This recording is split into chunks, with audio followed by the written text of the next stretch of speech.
So it was 1919 when Smithbilt Hats here in Calgary was first established on a $300 loan. Man, $300 back then was probably worth $3 million. I mean, think about the. I would say maybe back in 1919. 30,000. I'm going to say 30,000. A $300 loan would have been equivalent to a $30,000 loan. They're still here today. If you're a banker, call in and confirm. Yeah, check out this story about Smithville Hats on Saddle Up.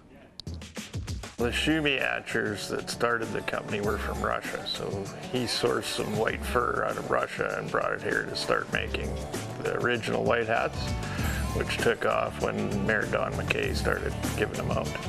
I think it's been promoted as our Western heritage and values. It's a great symbol of that and the friendly people in Calgary, so it just sort of fits with our whole city motto. I think everybody probably saw the Prince and Princess in their white hats when they were here, but a lot of celebrities have had them. Bruce Springsteen, Mick Jagger, I mean, rock stars, Mickey Mouse, Oprah, right down to Pavarotti. We start out with what we call a hat body, and the first thing we do is block that. So we use a wooden block and put the size into it. After that, we have what we call hydraulicing the hat. So we have a die and saddle with the proper shape in it. So we have to let the hat dry, and we put it on that. And it's at 180 degrees as well, and then we put pressure to it, and that stamps the shape in. Then we cut the brim and sew the inside band in and put the outside band on it. These hats have a stiffening agent in the material, which is heat activated. So I'm just going to warm this up. I'm going to curl the brim on it and then put a little shape on it. So this steam's about 180 degrees Fahrenheit when it comes out of here. You don't want to get it too hot, so I got to keep it moving. We could leave this open like that. You could wear it, or I could put a little bit of a crease in it. Do a little something just to... I'm glad we're keeping the tradition alive. With today's society, a lot of stuff comes from overseas, and it's nice to have something made right here in the city. We do a lot of custom hats here. Even the white felt hats are all handmade, so it's good. People come here and they get a little piece of Calgary to take home with them.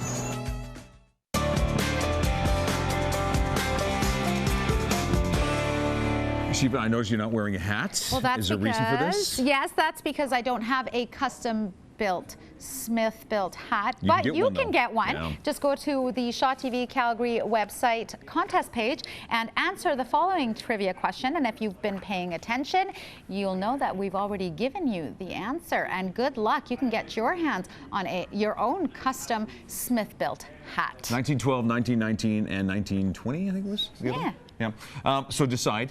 Get in there and win a hat. Now, the gentleman you just saw a few moments ago in the story, Brian Hanson, who's the VP of Smithbilt Hats, is here. And he's wearing his Smithbilt hat. One of six. One of six? You have 6 hats? I probably have access to more than that. Yeah, yeah, kind of. But you know what? Do you really need more than that many hats? Because they're custom made, they fit you perfect. They're Smithbilt hats. Well, it depends if you want to mix up the colors or not. So you only really need one, but if you want to change the colors, you can have 6 or 7. Women have shoes, men have hats. Okay. And you know, hats do really add a touch of class and sophistication, don't they? Men used to wear them all the time before the 1950s. Why'd they stop? I think it was when JFK became president. He was the first president that didn't wear a hat when they swore him in. No kidding. And that was sort of when they went out of fashion a little bit, but they're coming back now. And I heard something about the way cars are made now. They don't allow you, they don't give you enough headroom. Of course, unless you have a truck. Yeah, you can take it off in the car. Do you have a truck? I have a truck. You drive a truck. And you wear your hat all year round. Like, that's incredible. Yeah. What makes you take your hat off? I don't want to get in trouble there. You know, when we see hats being worn on the ground, so some people have said, well, you know what, only the cowboys should wear hats. How would you respond to that? Oh, I think everybody in Calgary is a cowboy for 10 days every year. Why not have one? Why not join in the fun? There's different types of hats as well too. Let's be honest here, Brian. It's not just one type. There's so many different varieties. So familiarize ourselves with some of those. Do you mean styles of hats? Yeah, styles, and even the material that you use. Yeah, we do top hats, fedoras. We make all kinds of hats. And the materials are either fur. Felt hats are either made out of fur or wool. Wow. So wool's a little more economical. And then warmer too. And of course, there's the iconic Calgary white hat. Yeah. When was the white hat developed, and who was the first person to get a white hat? I'm not exactly who the first person was, but when the Stamps won the Grey Cup in Toronto, you know, when they rode the horse in the bar and all that, they took a bunch of white hats. Awesome.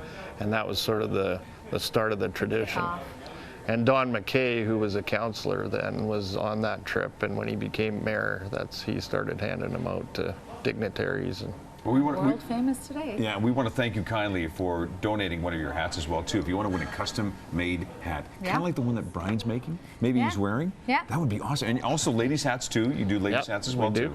Yeah. So again, go to our trivia question, and if you know the answer to it, again, go to our Shaw TV website, the contest page, and just if you've been paying attention, again, we've given you the answer already. Yeah. So make sure you win one of those things. Brian, thanks for coming in. Thank you. Appreciate it. Smithbilt Hats, a mainstay here in our city. So is food. Rodeo food, but with a twist. We sent out Rolf the promo guy to do something with a twist. Some taste tasting. Have a look at this. I'll saddle up. Hey, I'm Rolf the promo guy, and I just came from the media office and they gave me this, the 2015 new Foodway map. We're going to stop by just the highlighted ones, because those are the ones I want to try, for a little segment I like to call Food Rodeo. My food rodeo starts at Gourmet Burgers, and we're speaking with Brian, owner and operator, and he's got something unique. Why don't you tell me about it? Well, this year we added to our menu a cactus burger. It's authentic cactus leaf, roasted red peppers, sautéed mushrooms, sautéed onions, provolone cheese, black beans, lettuce, and tomato. There's a lot of rich flavor to the burger. Very juicy. Now, I've seen like a portobello mushroom burger, and this is just the evolution, you think? I think it is, yeah. It's actually healthy. The cactus leaf itself only has 30 calories itself, just in the leaf. Oh my gosh, this has some weight to it. You bet. Okay. Yeah, there you go, get some cactus in there. Okay, you call the bell, Matt, and time me 8 seconds, because it's a rodeo, and we got to do this in 8 seconds. It's cheesy. It's very light, and you know, flavorful. We'll do better on the next one. My next stop on my new food midway map brings us to Wiggle Chips. Chips on a stick. We're talking to Isaiah. How you doing today? I'm doing good. Awesome. So, lobster corn dog, is that what I'm hearing? Yep, exactly. Tell me about it. Oh, well, our company makes custom-made lobster hot dogs that we make into corn dogs. Oh, that's it. Okay, lay it on me. Okay, so like I said, it's a food rodeo, so give me a countdown. Yeah. 3, 2, 1, go! Hi, anyone with a little bit? Yeah. It's kind of like a normal corn dog, but the sauce is nice. Got more time? All right, well then. All right. It starts with real velvet batter, right? Yes, it does. And we just mix the batter with the red velvet powder, and then we put some of the funnel cake mix in it, and then we make the funnel cakes. No, I know. I mean, what? And then we make the batter so it's kind of sweet, but not too sweet, and then we put the chicken strips in it, and we fry them again. 3, 2, 1, go. Oh, it's still really hot. Well, good job on that. It's kind of like I'm gonna finish. It's kind of like if fish and chips and chicken tenders had a baby. That's delicious. Thank you, guys. Well, those are just a sample of the new Midway food down here at Calgary Stampede. We've got a 4-pack of tickets for Gate for you to get in here and try them. As you can see, I only touched 3, but there's a lot more. You can do that by tweeting me at Rolf Promo Guy, #MidwayFood. Until next time, Rolf Promo Guy.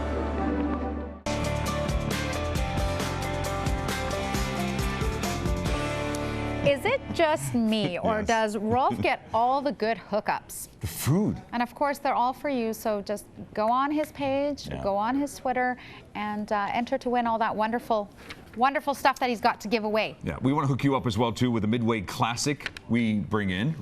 The one ride that guy.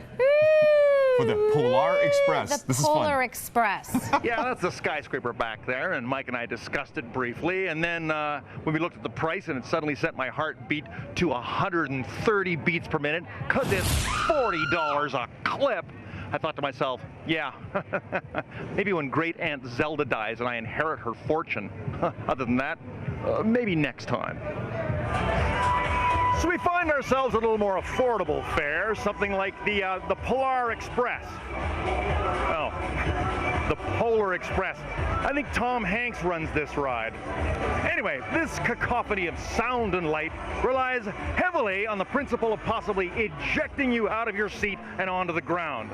Buckets of fun. And all to the sound of Tom Hanks yelling in the background, "Do you wanna go faster?" Like we'd never been annoyed by that guy before. Anyway, let's go see what this thing can actually dish out.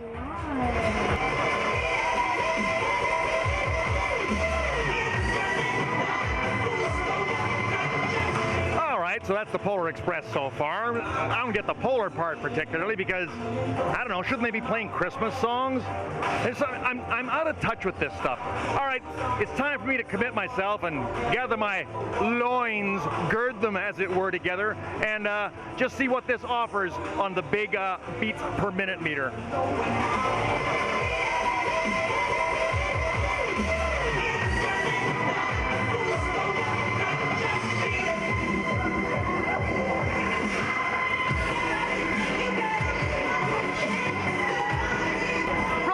Straightforward fun, I'd have to say. I've been in this one before, so I got to tell you, it doesn't really kind of light my candle. But let's find out what the regular Joes and Janes think of the Polar Express. Polar Express, jeez. I rated it good, 7.3 out of 10. Why? Because it made me feel good. I think it was a good 8.9 because it was really spinny and it was hella fun. I'll give it a 9 because it was fun until you get squished on the outside, but other than that, it was pretty fun.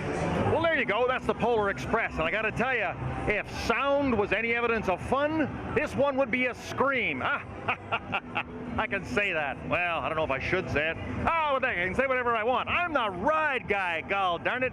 Anyway, Polar Express is one of the old men of the Midway, and I dare say it's one of the mainstays, so hence we have to offer it a little bit of respect and give it its due. I'm going to give this one 100 beats per minute because it deserves it. Anyway, I'm the ride guy.